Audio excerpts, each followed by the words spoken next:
What's going on, guys? It's Ricky here from goldbodytraining, and I'm here to tell you you're a dickhead with injuries.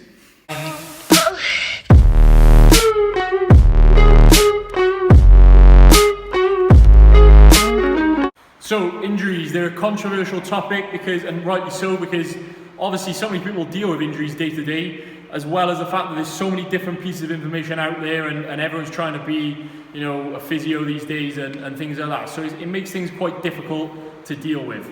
Now, before I get going into saying any more, I am a fully qualified sports massage therapist, as well as a PICP level 1 and 2 coach, as well as working with the general population and professional athletes with injuries. So I do feel like I have a bit of a right to talk about injuries. I'm not claiming I'm the best, I'm definitely not, but I can definitely give you applicable sound advice on injuries, all right?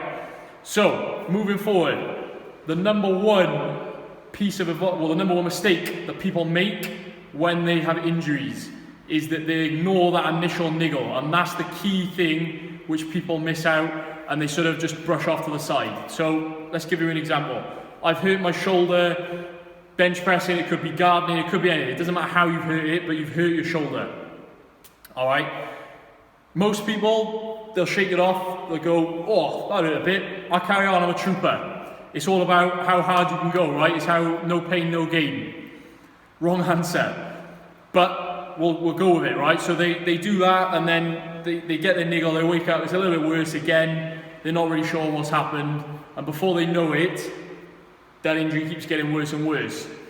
Leading on from that, what they'll probably do is they'll start stretching out that area. They may get a mate to pull on their arm, get a mate to dig their elbow into the area where it's hurting, to stretch that area out. Worst mistake you could possibly make. That's probably one of my number one pet peeves.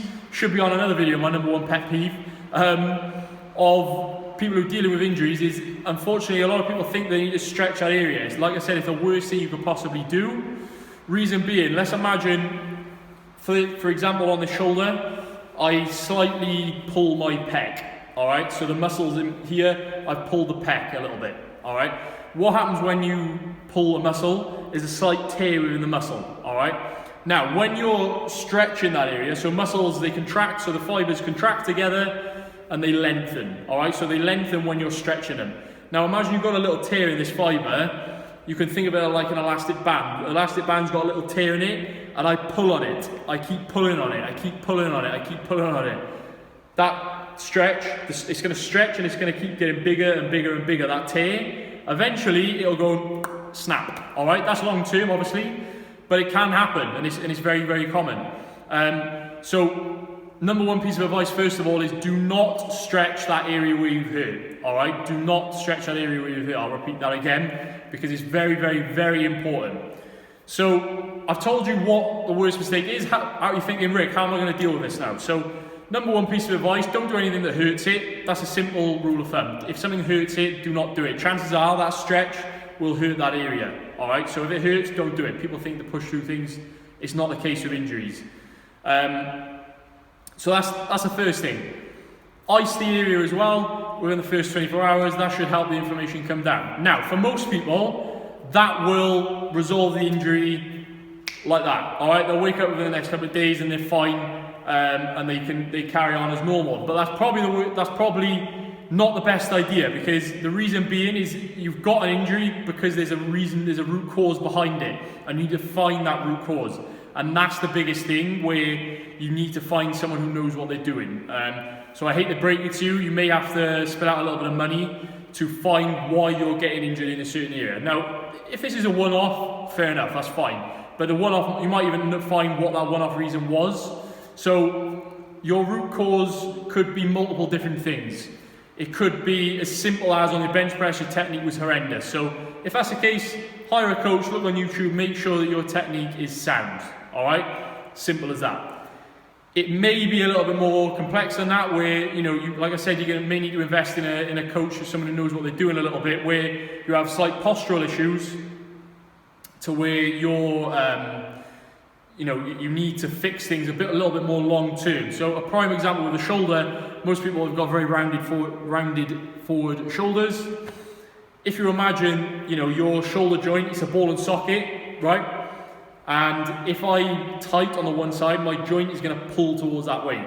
Now, if I look at this ball and socket, I move my shoulder around. Look, I'm grinding on that edge. All right, that is a postural issue. There's plenty of ways to fix it. It's a very long story, which is way too long for this video. If you were interested in videos like this, just drop a message down below, and I will, look at maybe doing something like that along the lines. But as I said, the key thing is making sure that you actually fix that root cause of the issue. All right. So, like I said, let's recap quickly because this was quite a long video. Don't ignore that initial niggle. That is the root cause of when you get a big injury. Your body will always give you signs before you get a big injury. It's very rare that you get one big injury like that. It starts small and it builds, all right? So listen to your body. Once you've listened to your body, ice it, find out the root cause, and then you're sorted. You can carry on training for much, much longer. If you can train longer, you can get better results. And it's as simple as that. Basically, being injured sucks, so why would you want to do it? So, you're best investing your time and effort and money into preventing injuries, and prevention is always better than cure. But, getting the nip in the bud as soon as possible. All right, guys? Any questions on this, guys, drop them down below in the comments. Like I said, if you want more videos like this, drop them down in the comments. Make sure to like, subscribe. There's going to be plenty more informative videos coming. And I hope you all enjoyed. So thank you.